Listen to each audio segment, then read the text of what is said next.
Pasar senja yang biasanya ramai dengan pedagang dan pembeli berubah menjadi lautan darah. Jeritan pilu menggema di antara lapak-lapak yang porak-poranda. Mayat-mayat bergelimpangan, beberapa masih menggenggam barang dagangan mereka yang sudah berlumuran darah. Di tengah kekacauan itu, berdiri sekelompok pria berwajah garang, tubuh mereka bertato, mata penuh kesombongan.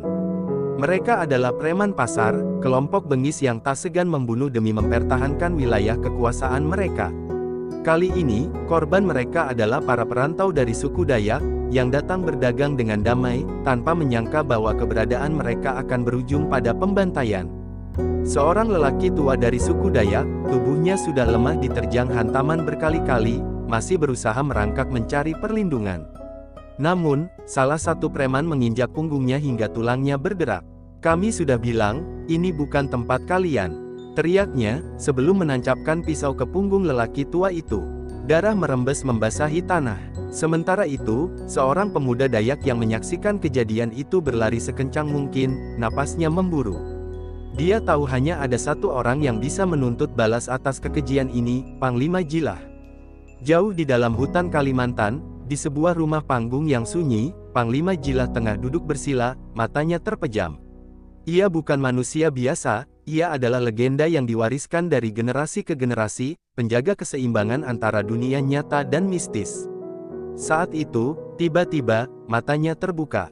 Dadanya bergetar hebat, seolah bisa merasakan ketidakadilan yang terjadi.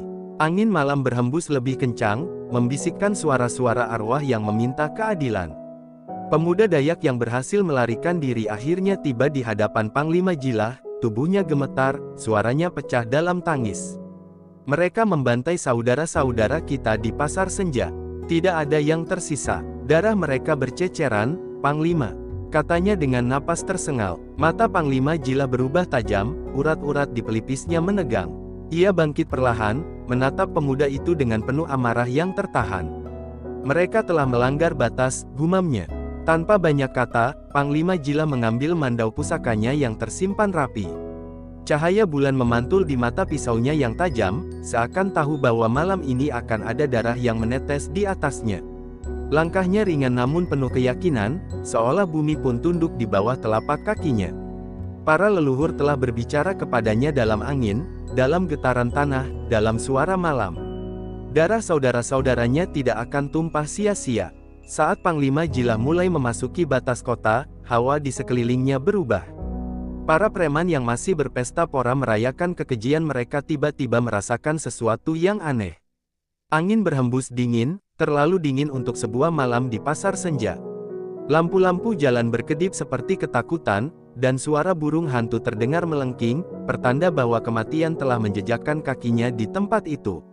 Di sebuah sudut pasar yang masih bersimbah darah, seorang preman tiba-tiba merasa lehernya dicekik oleh sesuatu yang tak terlihat. Ia meronta-ronta, namun semakin ia melawan, semakin kuat cengkeraman itu.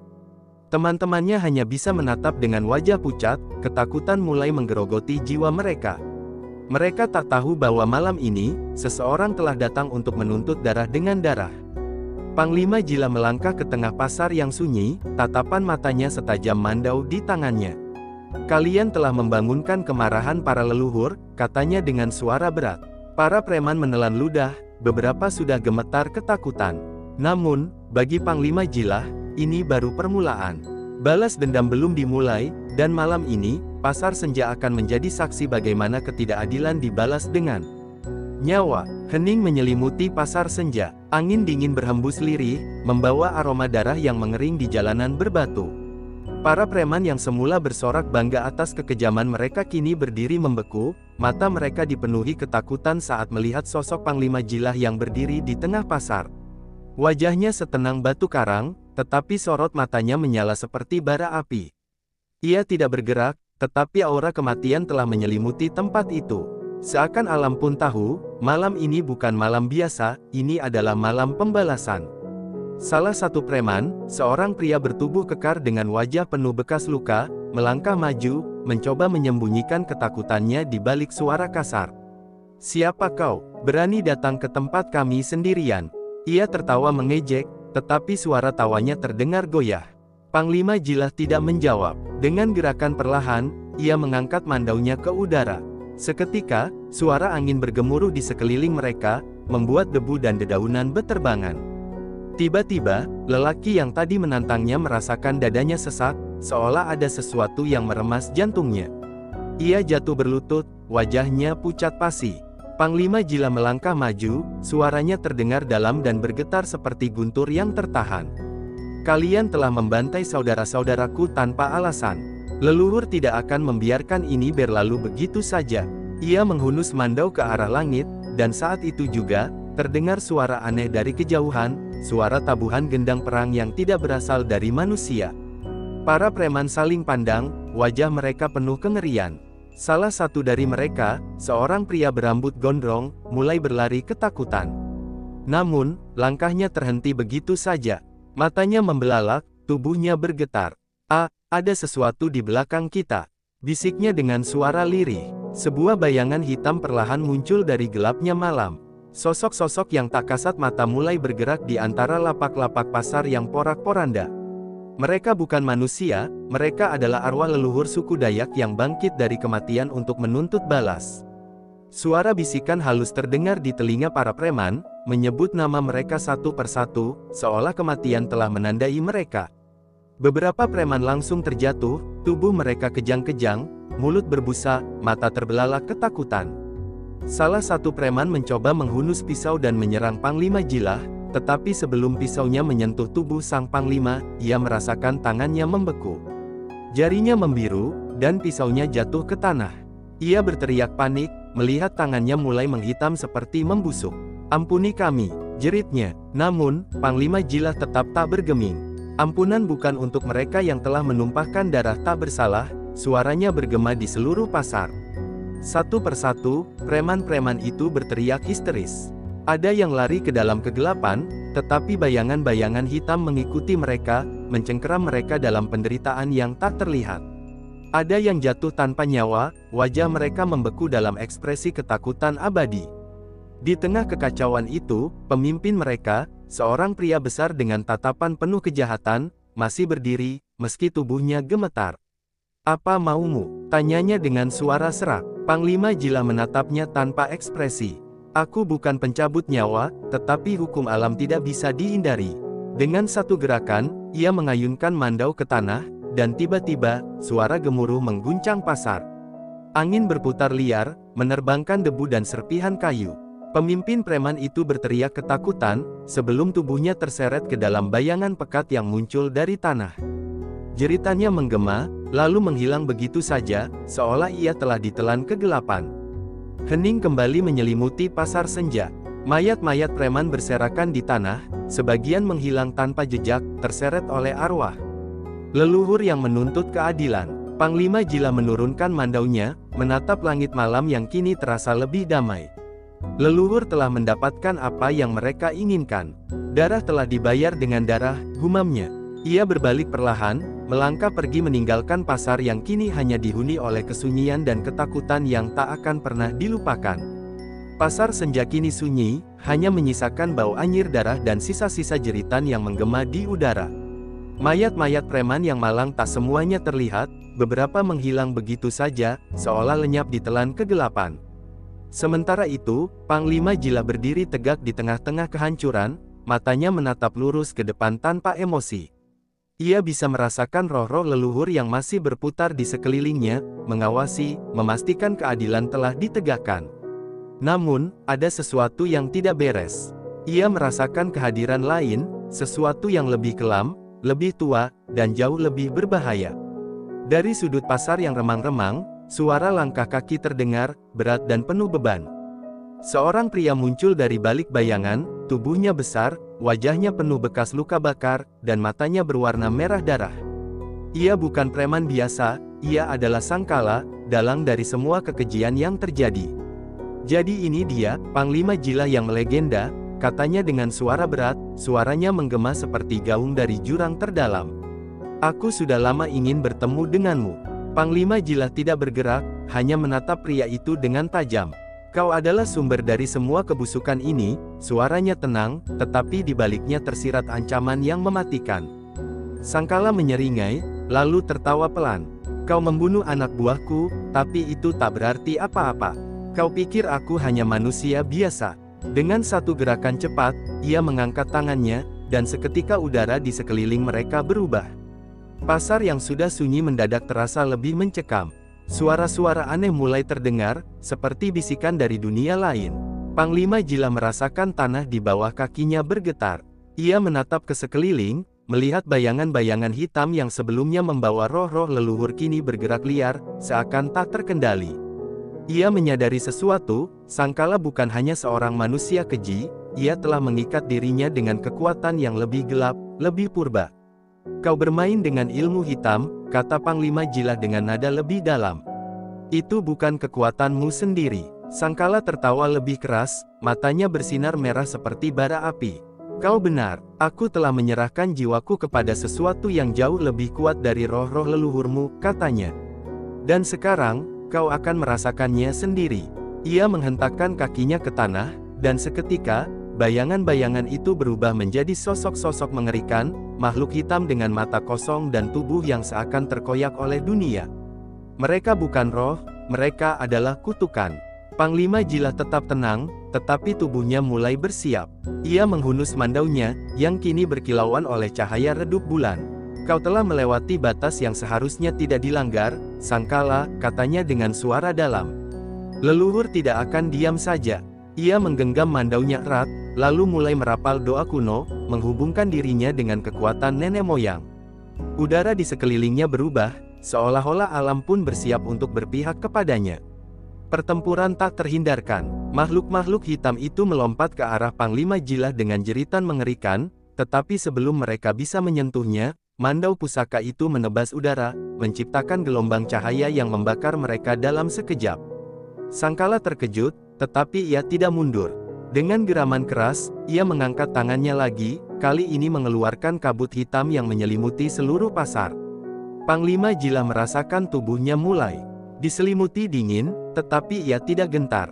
Malam itu, pasar senja menjadi medan pertempuran antara dua kekuatan besar, satu berpihak pada leluhur dan kebenaran, yang lainnya tenggelam dalam kegelapan dan kutukan. Hanya satu yang akan keluar sebagai pemenang. Dan Panglima Jila tahu, ia tidak bisa membiarkan kegelapan merajalela di tanah leluhurnya. Kabut hitam menyelimuti pasar senja, menjadikan tempat itu seperti gerbang menuju dunia lain. Aroma anyir darah bercampur dengan bau tanah basah, seolah kematian telah menjejakkan kakinya lebih dalam.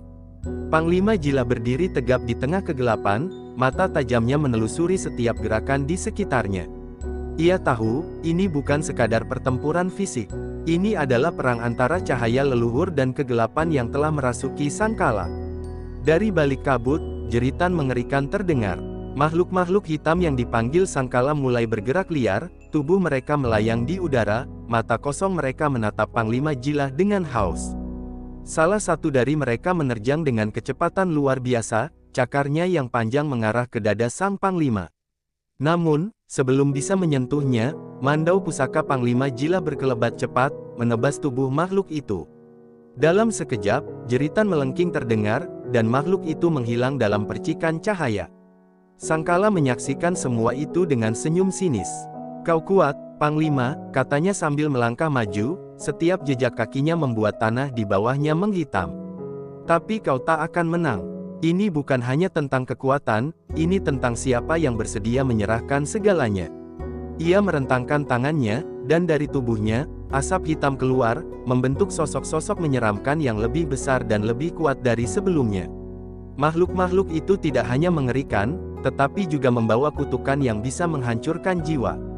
Panglima Jila tidak gentar. Ia menutup matanya sejenak, merapal mantra kuno yang diajarkan para leluhur.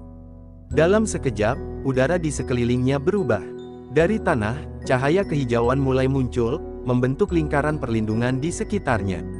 Suara tabuhan gendang perang terdengar, menggema dari tempat yang tak terlihat. Itu adalah panggilan leluhur, tanda bahwa mereka masih bersama Panglima Jila. Kegelapan sekuat apapun tidak akan pernah mengalahkan cahaya yang diwariskan oleh para leluhur, ujarnya. Pertempuran pun kembali berkobar. Makhluk-makhluk hitam menerjang tanpa henti, tetapi setiap kali mereka mendekat, cahaya hijau dari tanah membakar tubuh mereka. Panglima Jila bergerak cepat, mandaunya berkelebat seperti kilat, menebas satu persatu kutukan yang dilepaskan Sangkala. Namun, Sangkala tidak tinggal diam. Ia menyerang dengan kekuatan yang lebih besar, mengayunkan tangan penuh energi hitam ke arah Panglima Jila. Pukulan itu menghantam keras, membuat Panglima Jila terpental ke belakang, tubuhnya menghantam tanah dengan dentuman yang menggema. Sesaat, dunia terasa berputar. Panglima Jila merasakan sakit luar biasa, tetapi ia tidak boleh menyerah. Ia menggenggam mandaunya lebih erat, lalu bangkit perlahan. Sangkala tertawa melihatnya. "Kau masih bertahan, aku akan menunjukkan apa artinya keputusasaan," teriaknya. Dengan satu gerakan, ia menghentakkan kakinya, dan tiba-tiba tanah di bawah mereka retak. Dari dalam retakan itu, tangan-tangan hitam mulai muncul, berusaha menarik Panglima Jila ke dalam jurang kegelapan. Namun, sebelum tangan-tangan itu bisa mencengkeramnya, Panglima Jila mengangkat mandau pusaka tinggi-tinggi. "Aku adalah penjaga keseimbangan. Aku tidak akan membiarkan kegelapan berkuasa di tanah ini." Dengan satu tebasan penuh kekuatan leluhur, cahaya terang memancar dari mandaunya, menembus kegelapan dan membakar semua yang ada di hadapannya. Jeritan Sangkala terdengar, memekakkan telinga saat tubuhnya tersentak mundur. Makhluk-makhluk hitamnya menghilang satu persatu, dan kabut hitam yang menyelimuti pasar senja mulai sirna. Saat cahaya mereda, Sangkala tersungkur, tubuhnya kini lemah dan rapuh. Ia mendongak menatap Panglima Jila, matanya penuh ketakutan. "Tidak, ini tidak mungkin," suaranya bergetar. Namun, Panglima Jila hanya menatapnya dingin. "Leluhur telah memutuskan," katanya dengan suara tenang, tetapi penuh ketegasan. Ia mengangkat mandaunya sekali lagi, siap mengakhiri semuanya. Dan malam itu, di bawah cahaya bulan yang kini kembali bersinar terang, keadilan akan ditegakkan sepenuhnya. Sangkala tersungkur di tanah, napasnya tersengal, tubuhnya bergetar ketakutan. Kegelapan yang selama ini melindunginya telah memudar, dan kini ia hanya seorang manusia biasa yang kehilangan kekuatan jahatnya. Mata merahnya yang sebelumnya penuh kesombongan kini hanya menyisakan kepanikan. Di hadapannya, Panglima Jila berdiri tegak dengan mandau yang masih bersinar oleh cahaya leluhur. Udara di sekitar mereka berubah, tidak lagi dipenuhi dengan hawa kematian, melainkan aura suci yang mengusir sisa-sisa kegelapan. Takdir telah berbicara, Sangkala, suara Panglima Jila terdengar seperti gemuruh petir yang menggetarkan jiwa. Leluhur tidak mengampuni mereka yang mengotori tanah ini dengan darah orang tak bersalah. Ia mengangkat mandaunya, siap mengakhiri semua kejahatan yang telah dilakukan Sangkala. Namun, sebelum mata pisaunya menebas, Sangkala mengangkat tangan, suaranya bergetar memohon, tunggu, aku bisa menjelaskan, aku hanya ingin kekuatan, aku tak ingin mati seperti ini." Panglima Jila tidak menunjukkan belas kasihan. "Kau memilih jalan yang terlarang.